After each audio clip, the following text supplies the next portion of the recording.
जिसकी भगवत दर्शन की प्रबल उत्कंठा के लिए 4 बातें जीवन में आ जाएं। पहला, नित्य निरंतर नाम जप रसिकों के संग से। शर्त है रसिकों के संग, भजन न होई संग बिन। हे मनमानी नहीं होता, रसिकों के संग से भजन की वृत्ति, प्रमाणित भजन होना चाहिए आचार्य परंपरा, गुरु परंपरा से। दूसरा, भगवद विग्रह को साक्षात भगवान का स्वरूप माना। जैसे कुछ ऐसे भाव वाले लोग हैं कि अरे पत्थर पूजने से, धातु पूजने से क्या प्राप्त, क्या वहां भगवान है? कौन सा तुम्हें ज्ञान है भाई?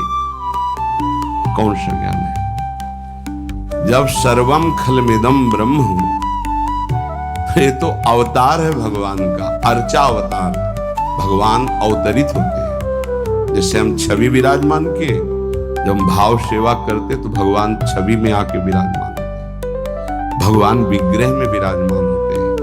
ये श्रद्धा और विश्वास का विषय है, ये नास्तिक लोगों को समझ में नहीं आएगा। जिस मूर्ति को आप, जहां मूर्तिकार निर्माण कर रहा हो, वहां देखो, उसी मूर्ति को पूज करके ब्रह्म प्राप्त, भगवत प्राप्त महापुरुष हो गए। प्रेमाश्रुओं से अभिषिक्त किया है। ये बाहर वालों की ऐसों की बातें न सुने, नहीं तो जो छोटी श्रद्धा वाले लोग होते हैं उनकी श्रद्धा नष्ट हो जाती है।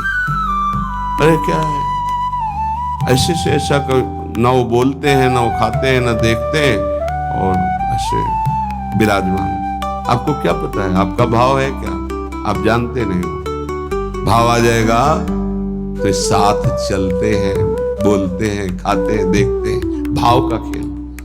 एक प्रसंग में एक ब्राह्मण बूढ़े के साथ एक जवान तीर्थ यात्रा में गया था। सारांश में बता रहे हैं। ब्राह्मण तीर्थ यात्रा का इच्छुक हुआ, पर उसको लगा कि मेरे बेटे तो हैं, पर धनी होने के कारण वो विलासिता में युक्त हैं, मेरे साथ तो चलेंगे नहीं।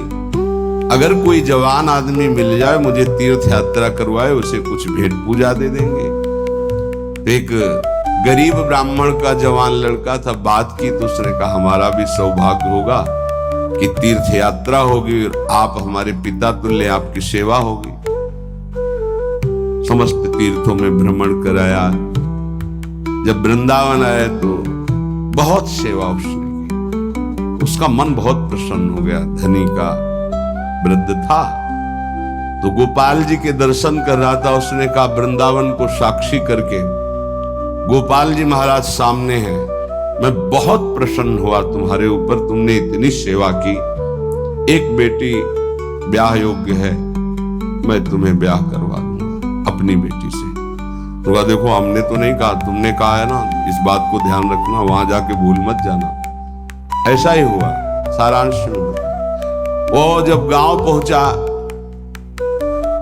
तो वृद्ध की हिम्मत नहीं हुई अपने धनी बेटों से कह दे कि बहन का ब्याह उस गरीब के साथ कर। काफी दिन हो गए, कोई चर्चा नहीं, तो ब्याह की बात थी। उस गरीब ब्राह्मण ने जाके कहा बूढ़े ब्राह्मण से कि आपने कहा था भगवान के सामने कि अपनी बेटी का ब्याह तुम्हारे साथ कर देंगे। तो जवान बेटों के भय से उसने कहा मुझे याद नहीं ऐसा कुछ। भाई याद नहीं, तुमने भगवान के सामने कहा था। और कह रहे हो याद नहीं। तो बेटों ने कहा कि चलो भागो यहां से। भगवान के सामने कहा बुलाओ भगवान को, अगर साक्षी दे देंगे तो हम बहन का ब्याह कर देंगे। बोले पक्का?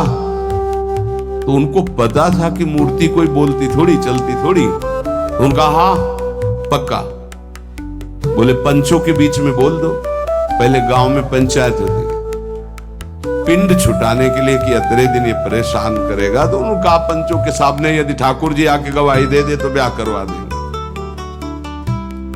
ओ गरीब आदमी जो कुछ था बेचा, फिर वृंदावन आया।